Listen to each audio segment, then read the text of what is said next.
Hello, friends.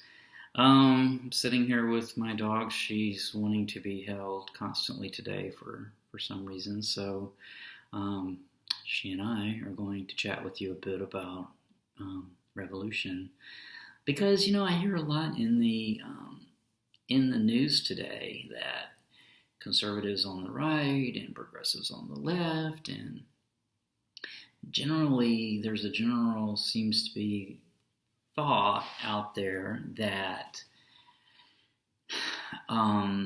that we in the U.S. are in need of a dramatic political change, that the structures that we have in place are too entrenched, and that we need a fresh start. So we get people on the right, like Donald Trump and others that I probably shouldn't have even said their name, but anyway, people on the right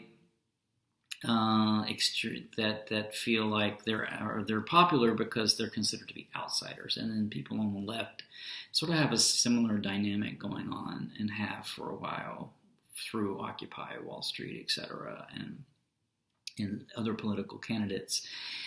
So bringing that sort of idea that there's a change that's needed and on the way, and I have a very easy solution that doesn't require political change at all.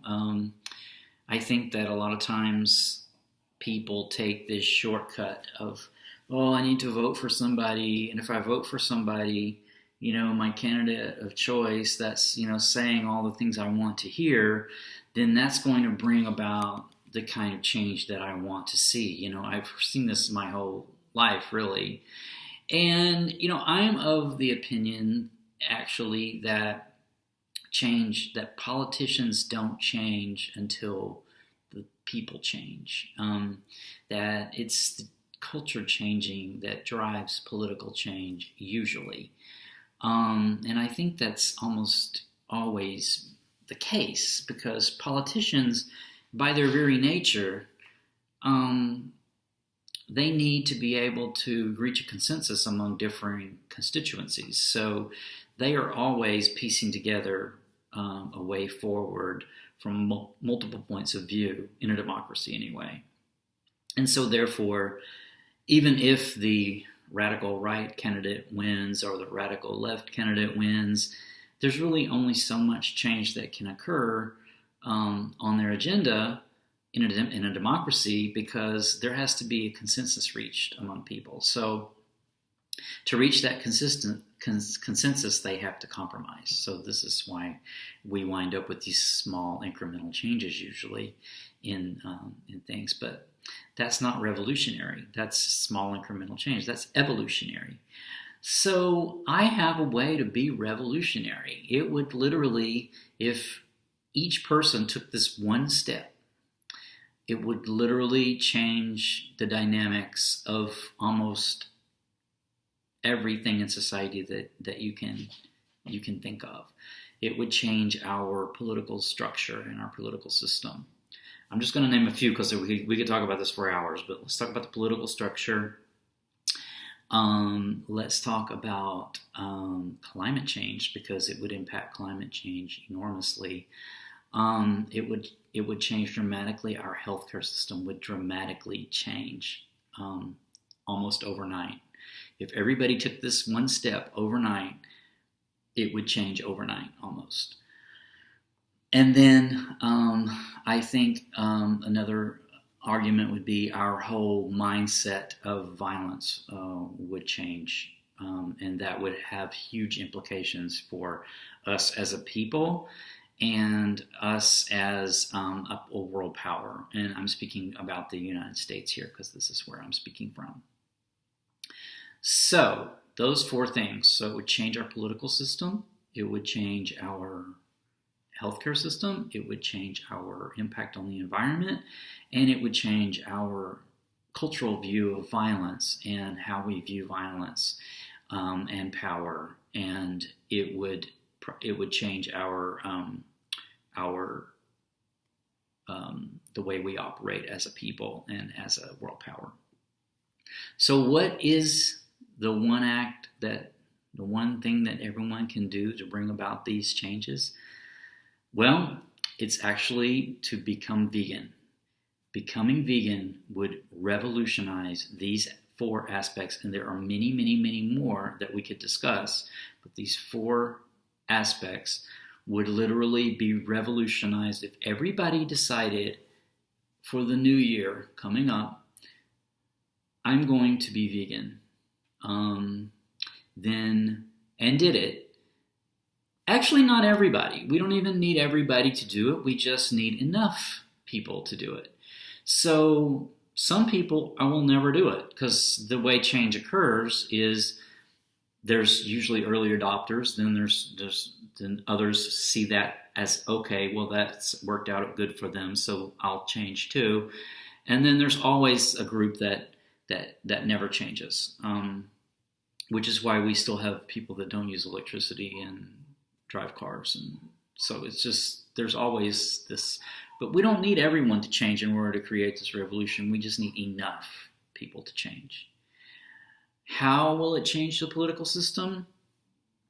Well, if everyone stopped consuming animals, not just eating animals, but using them for clothes and using them for to wear them, for fashion, for entertainment, and as well as eating them, using animals in any way, the way we use our land and grow our food, and the way that we focus resources on animal agriculture right now, it takes actually there's more of the grain that's grown in the United States is actually fed to livestock or exported to feed to other countries' livestock than it is eaten by humans. So if we're not using that land to grow food for livestock, we either don't need to use the land at all, meaning it could be returned to a natural state, and or it would be used to grow, food for humans, and food should be cheaper. But this would change the dynamics of our current rural to urban dynamic that we have right now, where there's a lot of power in states that are agricultural. These are subsidized by the government, by the USDA, supports these crops through the Farm Bill, and then subsidizes the meat and dairy industry actually directly to the tune of billions and billions of dollars. So if that bottom dropped out of that overnight, that dynamic would change. That power dynamic of these rural states, who are usually very conservative, would change. And so it would be disruptive, yes, but I believe it would be disruptive in a good way. Then about the climate change aspect, the second change. Like I said, most of the crops that are grown to feed livestock. There are statistics like something like if you become vegan, it's like not driving. You have less of an impact on the environment if you than be driving a Prius and recycling and this sort of thing. It's something like 11 times the fossil fuels it takes to grow animal food to feed animals, as opposed to just eating grain directly for yourself. So it consumes an enormous amount of resources. And then in places like Brazil and developing countries where land is actually cleared to use for agricultural, this agriculture is mostly used to feed livestock. So if we were not devoting that land area and those resources, those fossil fuel resources, to animal agriculture, and actually the statistics for all of this are very well pointed out, and I actually have a book that details it very nicely, and I'll just go ahead and show that right now.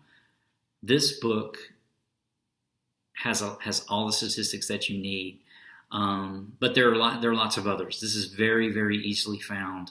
The amount of resources that are devoted to animal agriculture that we would not be using if we were not eating animals.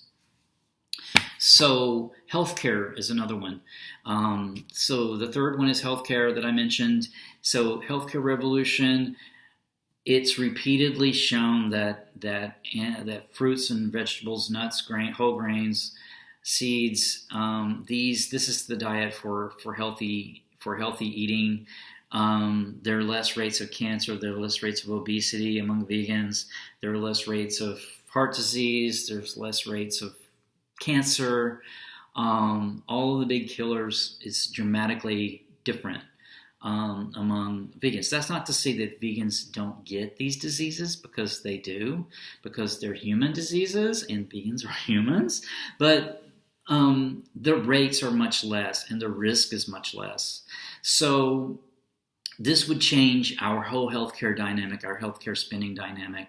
And I don't have the statistics for healthcare, but I think that those have also been run, and they could probably be found very easily, where if there was a drop in heart disease, for example, or a drop in diabetes, then it would cost X amount less. So our Medicare spending would go down. We would be able to provide health care coverage for a lot more of the population for the same amount or less money.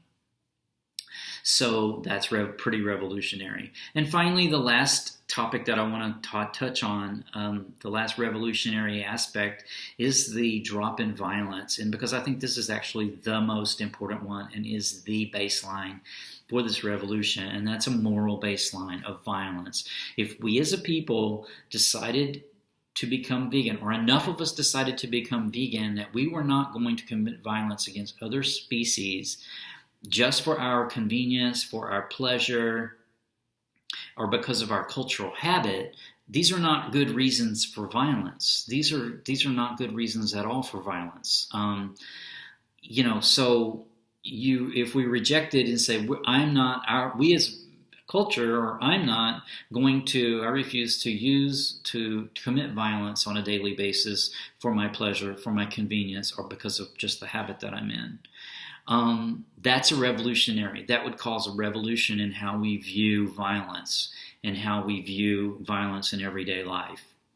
Because I think, as Leo Tolstoy said, as long as there are slaughterhouses, there will be battlefields.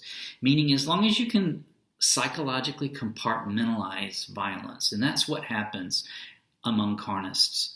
Carnism is the philosophy of meat eating, meaning it's the psychology of meat eating. Carnism is where you can say, I'm not going to eat my dog just because I'm hungry at lunch. I'm not going to have someone kill my dog and eat my dog. But I will have someone kill and eat another species. Because in my culture, this is what we do. That's the psychology. Like you would abhor someone killing your pet and eating them because they're hungry, but you don't have any problem with killing and eating another animal on a daily basis. And the animal that's chosen to be eaten is cultural. So in some cultures, dogs are culturally eaten, and it's culturally acceptable. So this sort of compartmentalizing of violence is called carnism, and it's a psychological break of violence. And so if you remove that from yourself, and then enough people removed it, your whole culture would get this idea. You would remove this blinder, and then you would be much less likely, I think, as a people to commit violence against other humans as well as other species. So that's my very short take on how to have a revolution in one easy step. It's not a hard step to do. I did it almost 3 years ago. It doesn't take a lot of planning. It just means when you get hungry the next time, you don't pick an animal food. And then when you get hungry the next time, you choose something that doesn't come from animals. Lots of resources available to allay any fears about malnutrition. I'm obviously not malnourished.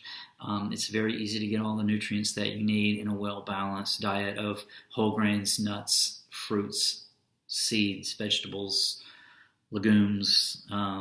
It's just the easy thing to do. So until we chat again, I hope this was interesting or informative to you, and I'll talk to you again soon. Bye.